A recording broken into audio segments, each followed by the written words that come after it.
இது ஏதோ பேருக்கு வந்த அரசியல் கட்சி இல்ல அப்படிங்கிற ஒரு ஸ்ட்ராங்கான மெசேஜை விஜய் இன்னைக்கு எழுதியிருக்க கடிதத்தின் மூலமாக தெரியப்படுத்தியிருக்கிறாரு. விஜய் அரசியல் கட்சி அறிவித்த பிறகு நிறைய அறிக்கைகள் வந்திருக்கு, வாழ்த்து செய்தியெல்லாம் கொடுத்திருக்காங்க. முதல் முறையா அவருடைய தொண்டர்களுக்கு ஒரு கடிதம் எழுதியிருக்காரு. பொதுவாகவே திராவிட இயக்கங்கள்ல அறிஞர் அண்ணா, கலைஞர் கருணாநிதி, அதை தொடர்ந்து இப்போது இருக்கிற முதலமைச்சர் ஸ்டாலின் போன்றவர்கள் அவங்க கட்சியை சேர்ந்த தொண்டர்களுக்கு கடிதம் எழுதுவாங்க. அந்த பாணியில விஜயும் அவருடைய கட்சியை சேர்ந்த நிர்வாகிகளுக்கும் தொண்டர்களுக்கும் ஒரு கடிதம் எழுதியிருக்கிறார். வர அக்டோபர் 27 தமிழக வெற்றி கழகத்தின் மாநாடு நடக்க போகுது. அந்த மாநாட்டுக்கான பந்தக்கால் நடக்கூடிய விழா இன்னைக்கு விக்கிரவாண்டியில வீசாலை அப்படிங்கிற பகுதியில் நடந்திருக்கு. இதுல ஆச்சரியமான விஷயம் என்ன அப்படின்னா, காலையில ஒரு 4-4:30 இவ்வளவு பெரிய கூட்டத்தை கூட்ட முடியுமா அப்படிங்கிற ஒரு ஆச்சரியம் தான் இன்னைக்கு எல்லாருக்குமே எழுந்திருக்கு. காரணம் என்ன அப்படின்னா, இன்னைக்கு தமிழ்நாட்டில் எந்த ஒரு அரசியல் கட்சியா இருந்தாலும் கூட்டத்தை ஒரு இடத்துல மாசா கூட்டணும் அப்படின்னா அவ்வளவு சாதாரண விஷயம் கிடையாது.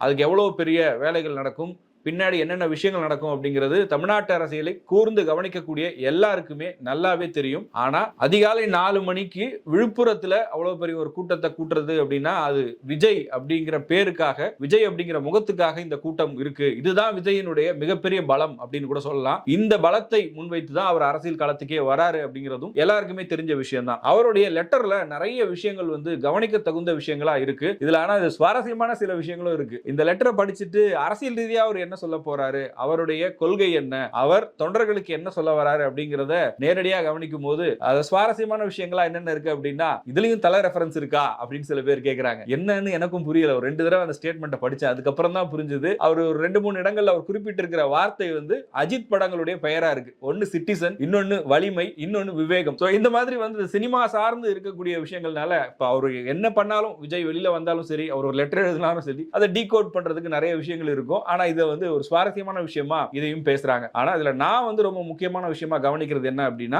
விஜய் கட்சி மேல நிறைய விமர்சனங்கள் இருக்கு. இவங்களுக்கு என்னப்பா அரசியலை பத்தி தெரியும், இவங்களாம் ஒரு மாநாடு நடத்திடுவாங்களா, இவங்களால தொடர்ந்து அரசியல் இருக்க முடியுமா அப்படிங்கிற கேள்விகளை பொது வெளியில இன்னைக்கு பலரும் முன் வச்சுட்டு இருக்காங்க. அதையெல்லாம் நான் கவனிச்சுட்டு தான் இருக்கேன். இதை மனதில் வச்சுதான் வரப்போற மாநாடை நாங்க ஒரு ராணுவ கட்டுப்பாடோட நடத்த போறோம். இந்த மாநாடை நாங்க சரியா நடத்தி காமிச்சோம்னா நாங்க எவ்வளவு சீரியஸா அரசியலை கையில் எடுத்து வரோம். எங்களுக்கு இது ஒரு இன்னொரு வேலை, இன்னொரு விஷயம் பண்ணிட்டு சும்மா கடந்து போயிரும் அப்படிங்கிறது மாதிரிலாம் இல்லாம நாங்க இதை ரொம்ப கவனத்தோடும் பொறுப்போடும் நடந்துக்கணும் அப்படிங்கிறத விஜய் அவருடைய தொண்டர்களுக்கும் கட்சிக்காரர்களுக்கும் ஒரு செய்தியா சொல்லியிருக்காரு. ஏன்னா இப்ப ரீசெண்டா பார்த்தோம் அப்படின்னா நிறைய விஷயங்கள் சோசியல் மீடியால ட்ரால் ஆச்சு.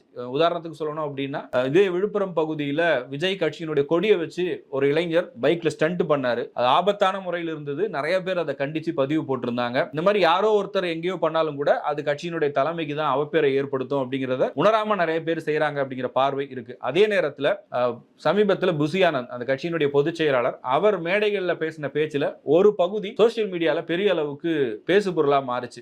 அந்த முழு ஸ்பீச்சை பார்க்கும்போது அவர் என்ன சொல்ல வராரு அப்படிங்கிறது கிளியரா புரிஞ்சாலும் அந்த கட் பண்ண ஸ்பீச் இருக்குல்ல, அந்த போர்ஷன்ல பார்க்கும்போது அவர் இளைஞர்களை தவறாக வழி நடத்துகிறார் அப்படிங்கிற டோன்ல அது பெரிய அளவுக்கு சோசியல் மீடியால வைரல் ஆகி இருந்தது. அதையும் கூட விஜய் இந்த அறிக்கையின் மூலமாக தெளிவுபடுத்தியிருக்காரு நான் பார்க்கிறேன். ஏன்னா அரசியல் களம் என்பது முற்றிலும் வேறானது. இங்க யதார்த்தமாக இருப்பதை விட எச்சரிக்கையாக இருக்க வேண்டியது அவசியம் அப்படின்னு சொல்றாரு. இதை புசியானந்த் உள்ளிட்ட அந்த கட்சியினுடைய நிர்வாகிகளுக்கு தான் சொல்லியிருப்பார் நான் நினைக்கிறேன். ஏன்னா அவர்கள் யதார்த்தமாக சில விஷயங்களை பேசுவாங்க. ஆனால் அது இன்னைக்கு இருக்கிற சோசியல் மீடியா யுகத்துல எப்படி மாறும்னே சொல்ல முடியாது. ஏன்னா சோசியல் மீடியால இன்னைக்கு நெகட்டிவிட்டி அப்படிங்கிறது ரொம்ப ஈஸியா ஸ்ப்ரெட் ஆகும். அதனால கவனமா இருங்க அப்படின்னு தன்னுடைய நிர்வாகிகளுக்கு விஜய் ஒரு எச்சரிக்கையை கொடுத்திருக்கிறதா பார்க்கலாம். விஜய் எதுக்காக அரசியலுக்கு வராரு, ஏன் இந்த கட்சி அப்படின்லாம் கேட்கிறாங்கல்ல, அதுக்கும் இதுல ஒரு பதில் சொல்லியிருப்பதா பார்க்கிறேன்.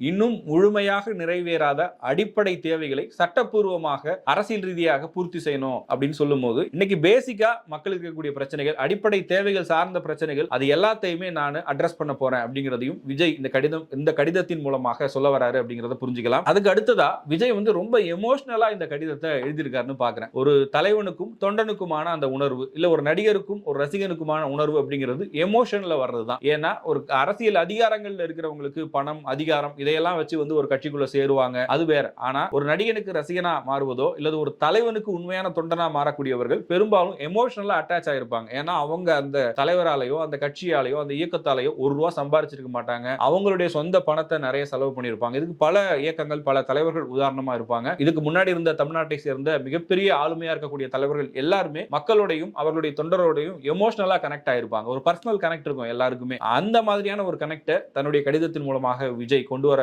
முயற்சி பண்ணியிருக்காரு. ஒரு எமோஷனலா ஒரு தொண்டனுக்கும் தலைவனுக்கும் எந்த மாதிரி உறவு இருக்கும், அதுலயும் வந்து விஜய்க்கு ஃபேமிலி ஆடியன்ஸ் அப்படிங்கிறது ஒரு மிகப்பெரிய பேஸ். யங்ஸ்டர்ஸ் நிறைய பேர் அவருக்கு ஃபாலோவர்ஸா இருந்தாலும் கூட அவருடைய படங்கள் அப்படின்னாலே அந்த ஃபர்ஸ்ட் டே ஃபர்ஸ்ட் ஷோக்கு அப்புறமா ஃபேமிலி ஆடியன்ஸ் எல்லாம் உள்ள வர ஆரம்பிச்சிருவாங்க. அதுதான் அவருடைய பெரிய ஸ்ட்ரென்த். பொதுவா விஜய் அரசியலுக்கு வராருன்னு சொன்னதுமே அவர் வந்து அந்த இளைஞர்களுடைய வாக்குகளை தான் குறிவைக்க போறாரு. 18ல இருந்து ஒரு 30-35 வயசுக்கு உட்பட்ட அந்த ஜெனரேஷன் தான் விஜயோட டார்கெட் ஆடியன்ஸ் அப்படின்லாம் சொல்லுவாங்க. ஆனால் அவருக்கு ஃபேமிலி ஆடியன்ஸ் நிறைய இருப்பாங்க அப்படிங்கறத நம்ம திரையரங்குகள்ல ஒரு படம் ஓடும்போதே பார்க்கலாம். நிறைய திரையரங்கு உரிமையாளர்கள்ட்ட பேசும்போது கூட சொல்லுவாங்க, இன்னைக்கு இருக்கிற ட்ரெண்ட்ல ஃபேமிலி ஆடியன்ஸ் தியேட்டர் கொண்டு வரது ரொம்ப கஷ்டங்க. சினிமா லவர்ஸ் வந்துருவாங்க, ஃபெனாட்டிக்கா இருக்கிற ஆடியன்ஸ் வந்துருவாங்க. பட் ஆனா ஒரு ஃபேமிலியா அப்பா அம்மா குழந்தைங்கன்னு சொல்லி ஒரு 4 பேர் 5 பேர் சேர்ந்து ஒண்ணா வந்து படம் பார்க்கிறது ரொம்ப ரேர். அது ஒரு சில நடிகர்களுக்கு மட்டும்தான் இருக்கு. அதுல விஜய் இன்னைக்கு முதன்மையானவரா இருக்காரு அப்படின்னு சொல்றாங்க. அந்த அளவுக்கு அவருக்கு வந்து ஒவ்வொரு ஃபேமிலியிலுமே இன்ஃப்ளூயன்ஸ் பண்ணக்கூடிய அளவுக்கு அவருடைய ஸ்டார்டம் இருக்கு. அந்த ஸ்டார்டம் அரசியல் ரீதியாகவும் அவர் கன்வெர்ட் பண்ணணும்னு முயற்சி பண்றாரு. அதுதான் இந்த குடும்ப உறவுன்னு சொல்றாரு. பொதுவாவே ஒரு அரசியல் இயக்கம் அப்படின்னா தலைவன் தொண்டன் அப்படிங்கிற அந்த உறவு பெரும்பாலும் வந்து குடும்ப தலைவர்கள் இருப்பாங்க, இல்லனா இளைஞர்கள் இருப்பாங்க. அதுல வந்து ஒரு குடும்ப தலைவிகளா இருப்பவர்கள் எந்த அளவுக்கு நேரடியா வருவாங்கன்றது ஒரு கேள்விக்குறியா இருக்கும். மகளிர் அணி எல்லா கட்சியிலுமே வச்சிருப்பாங்க, அதுல பெண்களுடைய இன்வால்வ்மெண்ட் இருக்கும். பட் அதை தாண்டி குடும்பமா ஒரு கட்சியோட கனெக்ட் ஆகிறது இருக்கு இல்லையா, அதுதான் இந்த விஜய் கட்சியினுடைய கொடியில இருந்து அவருடைய ஒவ்வொரு ஸ்டேட்மெண்டா இருக்கட்டும், இப்ப மாநாட்டுக்கான இந்த கடிதமா இருக்கட்டும், எல்லாத்துலயுமே அந்த ஃபேமிலி கனெக்ட்ங்கிறத கொண்டு வராரு. எல்லாமே குடும்பங்களுக்கு நெருக்கமான விஷயமா இருக்கணும். இப்ப இன்னைக்கு பூமி பூஜை நடந்த விஷயம் கூட சிலரால் விமர்சிக்கப்படுது. எப்படி அப்படின்னா, ஒரு செக்யூலரா இருக்க வேண்டிய ஒருத்தர் ஒரு கட்சி அப்படின்னு வரும்போது எல்லாருக்கும் பொதுவானவங்களா இருக்கணும். ஒரு மதத்தின் அடிப்படையில ஒரு பூஜை நடக்குது அப்படின்னா அது சரியா இருக்குமா அப்படின்னு கேட்கும்போது, பொதுவாவே இன்னைக்கு எல்லாருமே ஒரு ஃபேமிலியில ஒரு நல்ல விஷயம் நடக்குது அப்படின்னா ஒரு நல்ல நாள்ல பண்ணணும்னு நினைப்பாங்க, இல்லனா ஒரு பூஜை பண்ணணும்னு நினைப்பாங்க. அது சில பேருக்கு உடன்பாடு இருக்கலாம், இல்லாம இருக்கலாம். பட் ஆனா ஒரு ஆஸ்பீஷியஸான டைம்ல நல்ல விஷயத்த நல்ல நேரத்துல தொடங்குவோமே அப்படிங்கிற மைண்ட் செட், அந்த மாதிரி இதை தொடங்கி இருக்காரு அப்படின்னு தான் அவருக்கு நெருக்கமான வட்டாரத்துல சொல்றாங்க. விஜய் பொறுத்த வரைக்கும் ரொம்ப இதுல கான்சியஸாலாம் இருக்கக்கூடியவர் கிடையாது. தன்னுடைய உழைப்பின் மேலையும் நம்ம என்ன பண்ணணுமோ அதை பர்ஃபெக்ட்டா பண்ணணும்னு நினைப்பாரு. இதை வந்து அங்க இருக்கிற எல்லாரும் சொல்லுவாங்கல்ல, பொதுவா வீட்லயே கூட சொல்லுவாங்க. இப்ப நம்ம ஒரு ஃபேமிலி இருக்கு அப்படின்னா அதுல அப்பா அம்மா வந்து இல்லப்பா இந்த நேரத்துல நீ வீட்ல இருந்து கிளம்பும்போது இந்த நேரத்துல கிளம்புப்பா, இல்லனா ஒரு வண்டி வாங்குறோம் அப்படின்னா கோயில்ல போய் பூஜை போடுப்பா அப்படின்னு அந்த பேரண்ட்ஸ் சொல்லுவாங்க. அங்க வீட்ல இருக்க குழந்தைகளுக்கோ பசங்களுக்கோ அதுல பெருசா அதெல்லாம் முடியாது, நான் வண்டி வாங்கிட்டேன் உடனே வந்து ஒரு ரைடு போகணும், என் ஃப்ரெண்ட்ஸ் கிட்ட காமிக்கணும் அப்படின்னு நினைப்பாங்க. அந்த மாதிரியான ஒரு சென்டிமெண்டா இது இருக்கணும்ன்றதுதான். அதே நேரத்துல அதுல இன்னொரு விஷயமும் கவனிக்க வேண்டிய ஒன்று இருக்குன்னு சொல்றாங்க. எல்லா மதத்தை சேர்ந்தவர்களும் அங்க பார்ட்டிசிபேட் பண்ணியிருக்காங்க. எல்லா புனித ஸ்தலங்கள்ல இருந்தும் அங்க புனித நீர் கொண்டு வந்து கொடுக்கப்பட்டிருக்கிறது. இப்படி வந்து எல்லாரையுமே ஒரு உள்ளடக்கிய இன்க்ளூசிவான விஷயத்தை தான் நாங்க பண்றோமே தவிர இது மதம் சார்ந்த நிகழ்வுன்னு பார்க்க வேண்டிய அவசியம் இல்லைன்னு அவங்க சொல்றாங்க. இனி அடுத்தடுத்து அவங்க என்ன பண்ண போறாங்க அப்படிங்கறத கூர்ந்து கவனிக்கும் போது அவங்களுடைய நோக்கம் என்ன, அவங்க எந்த இடத்துல நின்று இதெல்லாம் அட்ரஸ் பண்ண போறாங்க அப்படிங்கிறது கிளியரா தெரிய வரும். பொதுவாவே இன்னைக்கு யங்ஸ்டர்ஸ் எல்லாம் ஏதாவது ஒரு இடத்துல ஒன்னா கூடுறாங்க அப்படின்னா அங்க செலிப்ரேஷன் ரொம்ப அதிகமா இருக்கும், உற்சாகம் இருக்கும். அதுலதான் பல நேரங்கள்ல சில தவறான விஷயங்களும் நடந்துரும். அது நிறைய உதாரணங்கள் நம்ம சொல்ல முடியும். அதை விஜய் வந்து இதுல அழகா சுட்டி காட்டியிருக்காரு. ஒரு இடத்துல நம்ம வரும்போது கொண்டாட்டங்கள் இருக்கலாம், உற்சாகம் இருக்கலாம், ஆனால் கட்டுப்பாடு இருக்கணும். அதே நேரத்துல பக்குவமா நடந்துக்கணும். வேகம்,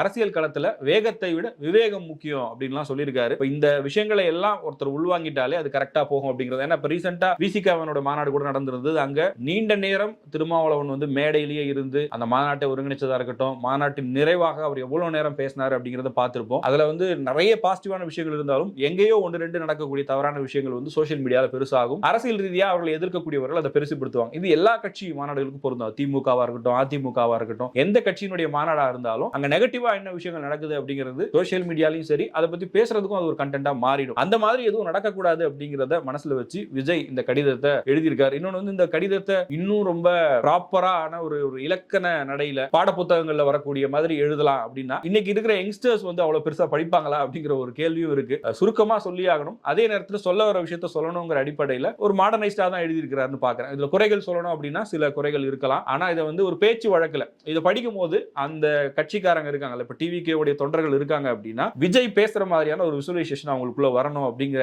அந்த மைண்ட் செட்ல இதை எழுதியிருக்கிற மாதிரி தெரியுது. இறுதியா அவரோட அந்த வெற்றி சென்டிமெண்ட் அப்படிங்கிறதையும் சொல்லி தான் இந்த கடிதத்தை முடிச்சிருக்காரு. ஏன்னா எப்பவுமே வெற்றி கொள்கை திருவிழா, வெற்றி அப்படிங்கிற விஷயத்தை வந்து தொடர்ந்து அவங்க கட்சி பேர்ல இருந்து எல்லா இடத்துலயுமே முன்னிறுத்துறாரு. ஏன்னா அதிகமான வெற்றி படங்கள் தான் அவரை ஒரு பெரிய அளவுக்கான மக்கள் கொண்டாடக்கூடிய நாயகனா மாத்தி இருக்கு அப்படிங்கிறதுனால அதுல அவருக்கு ஒரு நம்பிக்கை இருக்கு. இன்னொன்னு, அரசியல் கட்சி நடிகர்கள் தொடங்குற கட்சி அப்படின்னாலே ஒரு எலெக்ஷன் தாங்க, தோத்துட்டாங்கன்னா போயிருவாங்க, அவங்க எல்லாம் நீங்க ஜெயிக்க மாட்டாங்க அப்படின்னு சொல்லும்போது அகைன் அண்ட் அகைன் அதை வந்து மக்கள் கிட்ட நாங்க ஜெயிக்கிறதுக்கு தான் வந்திருக்கோம், சும்மா இன்னொரு கட்சியா வரல, பேருக்கு இந்த கட்சியை தொடங்கல அப்படிங்கறத சொல்லக்கூடிய வகையில இந்த கடிதத்தை வந்து எழுதியிருக்காருன்னு பாக்குறேன். இறுதியா வி சாலை என்னும் வெற்றி சாலையில் சந்திப்போம்னு இந்த கடிதத்தை முடிச்சிருக்காரு. விஜயனுடைய அரசியல் மாநாட்டுக்கான ஒரு முதல் கடிதம் மூலமா அவர் வந்து ஒரு டீசரை லான்ச் பண்ணிருக்காரு. மாநாடு அப்படிங்கிற அந்த படம் ஃபர்ஸ்ட் டே ஃபர்ஸ்ட் ஷோ மாதிரி அது எப்படி இருக்க போகுது அப்படிங்கறத பொறுத்து இருந்தா பார்க்கணும். தமிழக வெற்றி கழகத்தின் மாநாட்டில் நீங்க எதிர்பார்க்குற விஷயம் என்ன அப்படிங்கிறத கமெண்ட்ல சொல்லுங்க.